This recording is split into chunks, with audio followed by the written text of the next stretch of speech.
Hello students, हमारा आज का टॉपिक है quadratic equation.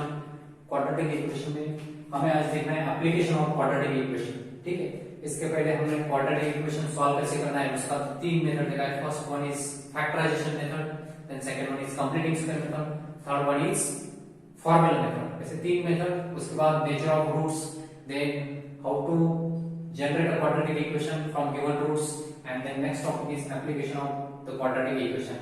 application of quadratic equation में हमें क्या सीखना है कि जो भी वर्ड्स प्रॉब्लम है वो कैसे सॉल्व करना है, पहले प्रॉब्लम को कैसे समझ लेना है वो देखना है, फिर बाद में क्वाड्रेटिक इक्वेशन फॉर्म करना है। क्वाड्रेटिक इक्वेशन फॉर्म होने के बाद उसको सॉल्व करके जो भी आपका वेरिएबल है उसका वैल्यू फाइंड करना है। ठीक है, तो इस टाइप उसको करना है सब। तो हमारे पास पहला क्वेश्चन है अपना, so there is a rectangular onion storehouse in the farm of Mr. Ratnakar Rao. एक मिस्टर रत्नाकर राव है, उनके रेक्टेंगुलर फॉर्म में सॉरी उनके फार्म में क्या है, rectangular onion storehouse. Okay, the length of the rectangular base is, और स्टोर हाउस का जो लेंथ है बेस का वो कितना है, is more than its breadth by 7 metre. ठीक है, सपोज ऐसा एक रेक्टेंगुलर क्या है उनके पास, जो रेक्टेंगुलर है स्टोर हाउस उसका बेस। ओके, सो यहाँ पे क्या दिया आपको, the length of the rectangular base is more than its breadth by 7 metre. पहले तो हमें ब्रेड की मालूम नहीं, तो लेंथ बाद में मालूम हो जाएगा। पहले तो ब्रेड का आपको एज्यूम करना पड़ेगा, फिर लेंथ कितना आएगा उससे ज्यादा 7 मीटर ज्यादा। ठीक है, then and diagonal is more than length by 1 metre. और ये जो डायगोनल है उसका डायगोनल कैसे, more than length by 1 metre, length से ज्यादा 1 मीटर है। So find the length and breadth of the store house. So आपको क्या करना है, लेंथ एंड ब्रेड्थ फाइंड करना है स्टोर हाउस का। सो फर्स्ट हमें तो कुछ मालूम नहीं, सो यहाँ पे पहली कंडीशन क्या है, the length of the rectangular base is more than its breadth by 7 metre. पहले तो ब्रेड्थ मालूम है तो ब्रेड्थ एज्यूम करो। सो यहाँ पे देखो, let us assume that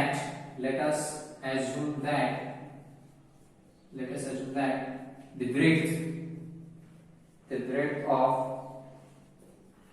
breadth of a rectangular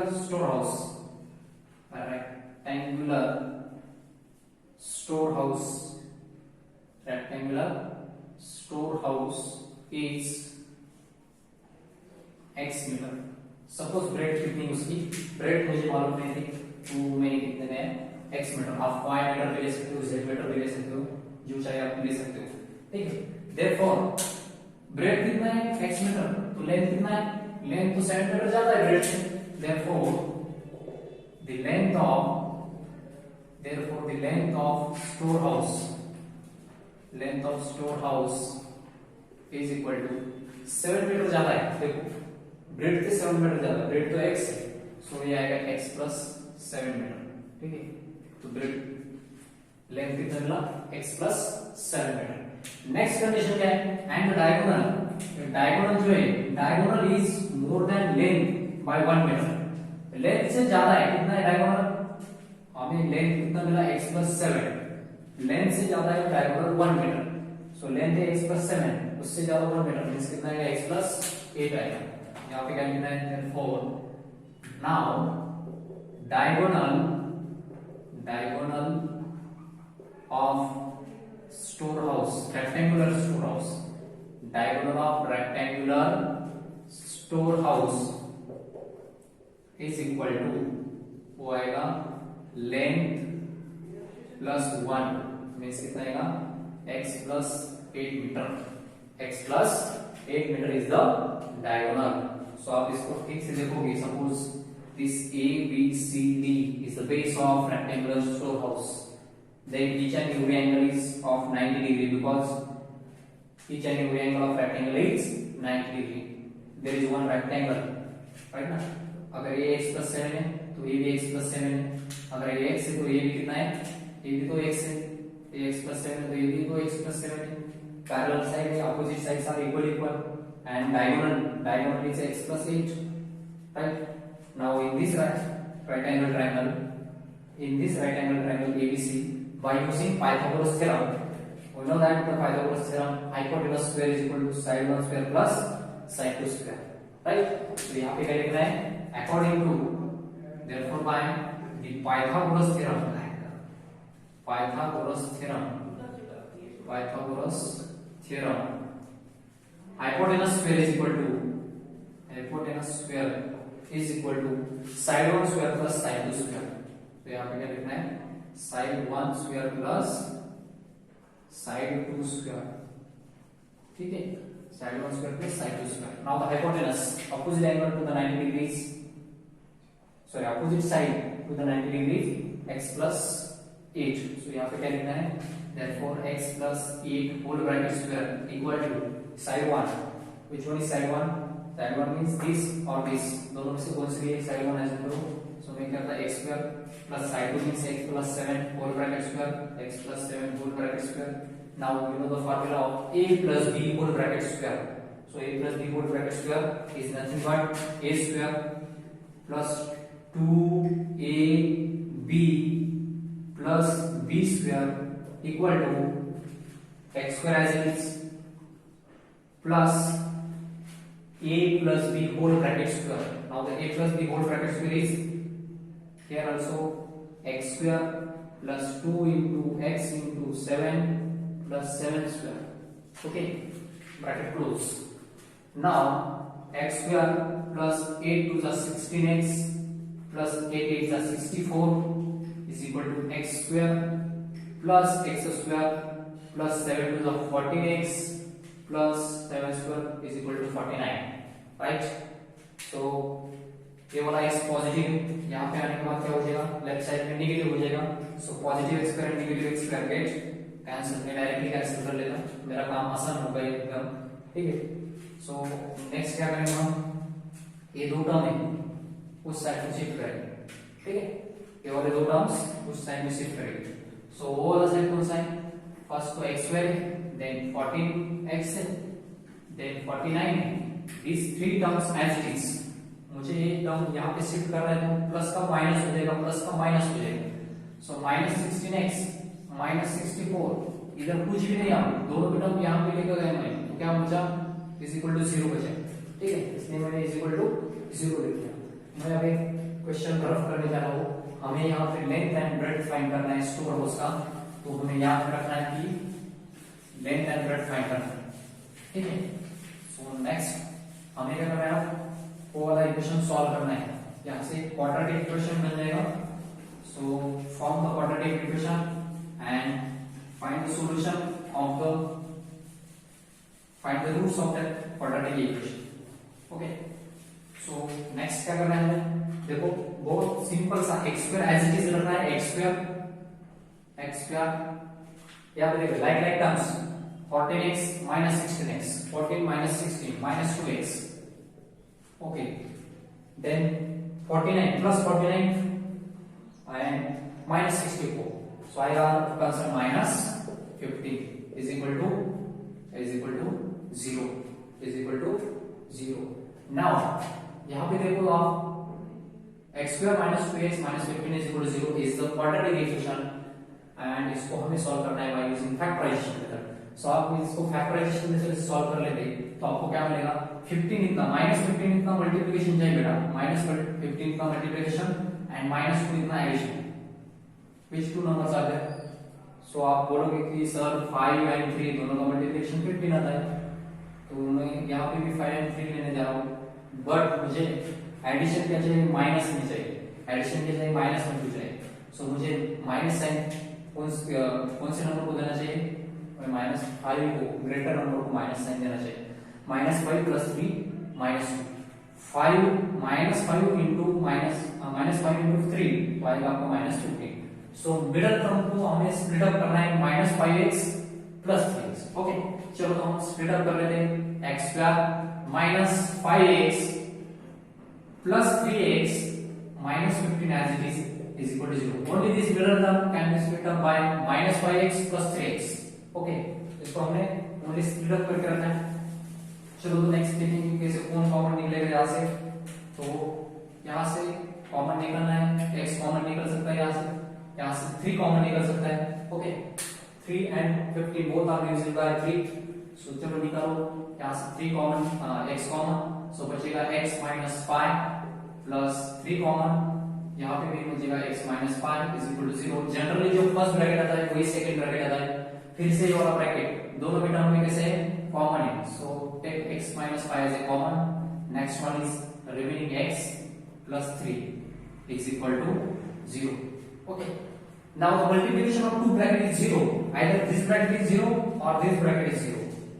okay, तो दोनों का मल्टीप्लिकेशन 0, इसका मतलब क्या है, एक तो ये वाला ब्रैकेट 0 है, नहीं तो ये वाला ब्रैकेट 0 है, सो यहाँ पे क्या लिखना है, therefore x minus 5 is equal to 0 और x plus 3 equal to 0, right?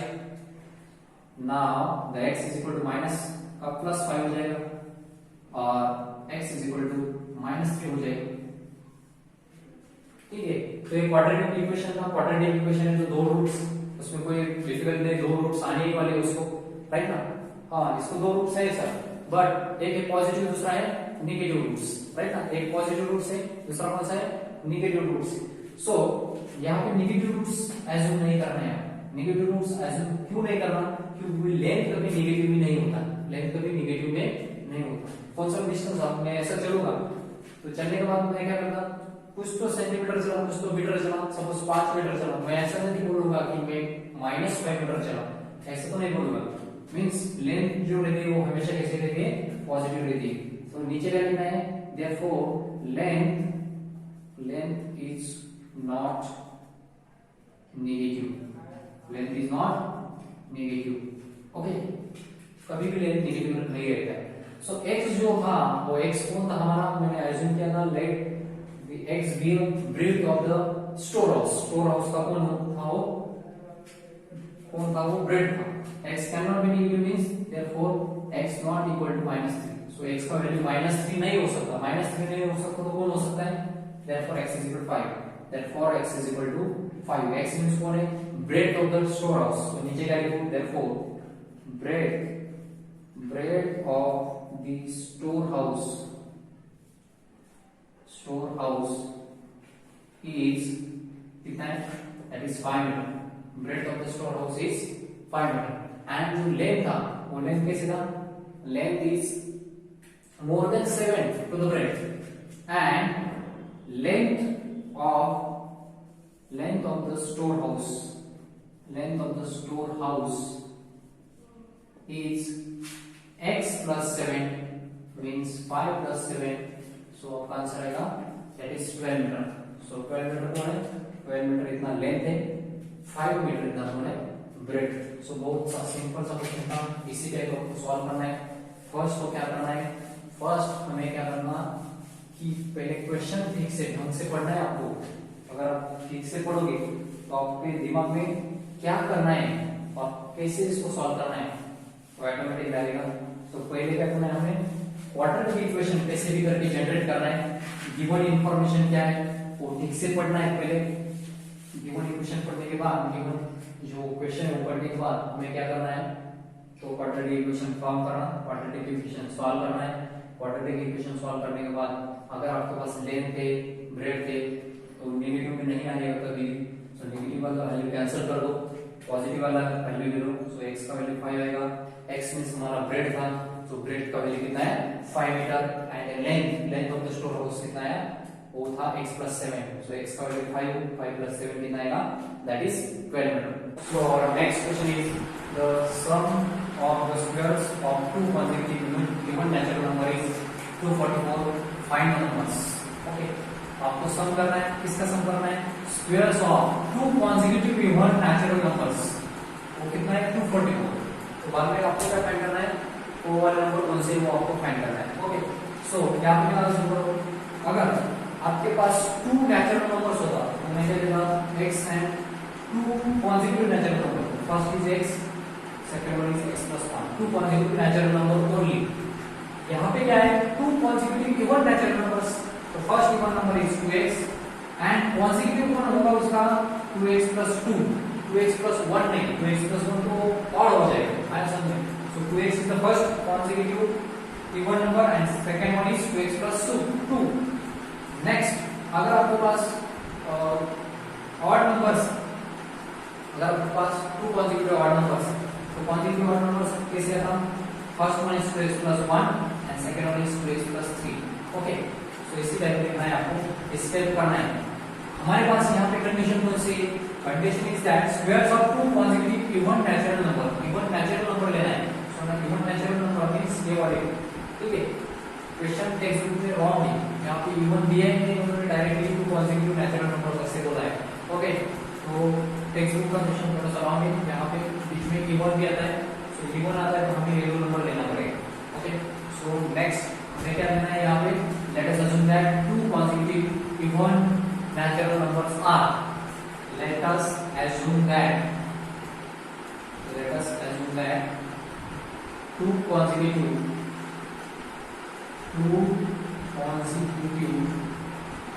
even natural numbers are कौन सा even natural numbers? तो first one is 2x and 2x plus 2. इन दोनों का क्या करना है? इन दोनों का स्क्वायर का addition. Now according to the given condition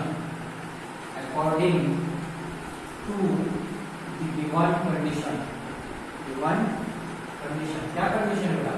condition है सी कि दोनों के स्क्वायर के एडिशन को, that is 2x square plus sum of the squares of two consecutive even natural numbers. 2x plus 2 इसका भी स्क्वायर, इन दोनों का सम वो कितना आता है? That is 244. ये महीने मिलेगा खुद से, ये गिवन है इसमें. According to this that given 2x square plus 2x plus 2 whole bracket square is equal to 244. Now 2x square 2 का स्क्वायर होता है 4, x का आता है a square, a plus b whole bracket square, a square plus 2ab plus b square. a square means 2x square plus 2 into a into b plus b square is equal to 244, right? So according to कौन सा formula use किया यहाँ पे? a plus b whole bracket square का formula. According to that formula we get. Now the next step हमें solve करना है. बहुत इजी क्वेश्चन है, कोई भी इसमें डिफिकल्टी नहीं है. ठीक है, आप अगर समझ लो एक बार तो आपको बहुत इजी लगेगा. चलो तो नेक्स्ट स्टेप देखते हैं इसका क्या आएगा. So the next step is for x square as it is 4x square plus 2 का स्क्वायर होता है 4, x का आता है x स्क्वायर प्लस यहाँ पे देखो 2 2 4 4 2 8 8x प्लस नेक्स्ट 2 का square 4 is equal to 244. Okay, so 4x square plus 4x square 8x square plus 8x ये वाला 4 यहाँ पे प्लस का माइनस 244 करना is equal to 0. यहाँ पे शिफ्ट किया प्लस ऊपर ये माइनस हो जाएगा. 8x square plus 8x minus 240 बड़े नंबर का sign minus 240 is equal to 0. Now divide each and every term by 8. 8 से divisible है, ठीक है. Divide each term by 8. Simple हो जाएगा और रिड्यूस हो जाएगा. रिड्यूस हो जाए तो आसान हो जाता है, नहीं तो डिफिकल्टी बढ़ जाता है. ठीक है, 8 से डिवाइड करने के बाद कितना आएगा? x का प्लस 8 से डिवाइड करने के बाद कितना आता है? x माइनस 8 3 24 ऊपर का 0 is equal to 0. आपको एकदम इजी होगा. देखो -13 का मल्टीप्लिकेशन चाहिए तो -13 का मल्टीप्लिकेशन एंड एडिशन कितना चाहिए? +1 का एडिशन चाहिए. ऐसे दोनों नंबर को नहीं तो बोलोगे आप सर 6 and 5 ऐसे दोनों नंबर है, राइट ना. बट एडिशन कैसे चाहिए? मुझे +1 चाहिए एडिशन. तो +1 चाहिए तो प्लस साइन किसको दे दूं मैं? प्लस साइन 6 को दे दूं, माइनस साइन 5 को दे दूं. तो प्लस माइनस क्या हो जाएगा? माइनस ग्रेटर नंबर का साइन. ओके, एडिशन के बेसिस के ऊपर आपको साइन देना है, ना कि मल्टीप्लिकेशन के ऊपर. Okay, so middle term is split up as x square. Middle term को स्प्लिट अप करो plus 6x minus 5x minus 30 equal to 0 हो गया आपका. इजी काम हो गया आपको. अब इजी काम हो गया तो कॉमन निकालो. कॉमन कहां से निकालना है? इन दोनों में से.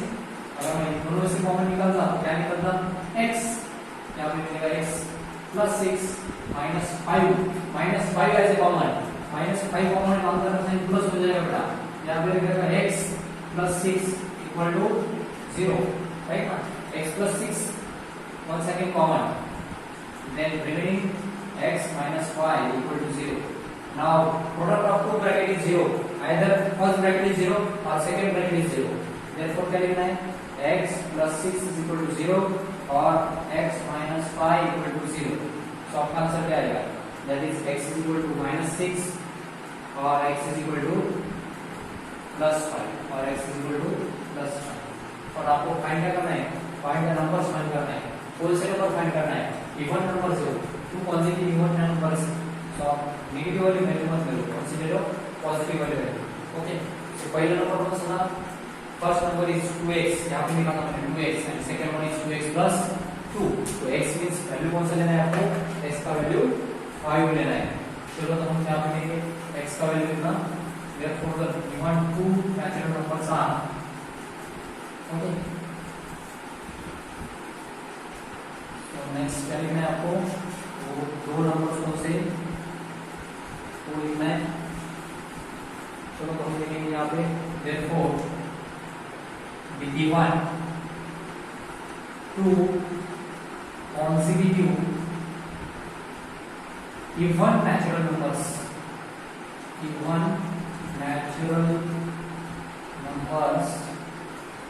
are, first one is 2x, right ना, फर्स्ट नंबर कौन सा है 2x, so 2x means it is equal to 2 into 5, so कितना जो 2 5 है 10, and दूसरा कौन सा है, that is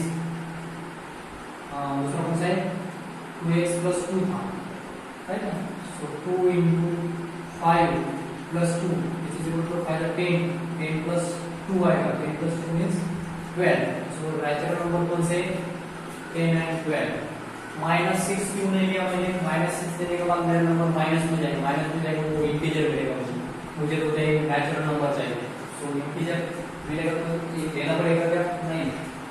now given numbers are, क्या लिखना है, given numbers are natural, number कैसे natural, therefore x is not equal to -6, वो -6 नहीं आएगा, -6 क्यों नहीं आएगा, -6 लेने के बाद देखो यहाँ पे अगर मैं -6 लेता तो -12 आ जाएगा, -12 is not natural number, okay, that's why x is not equal to -6।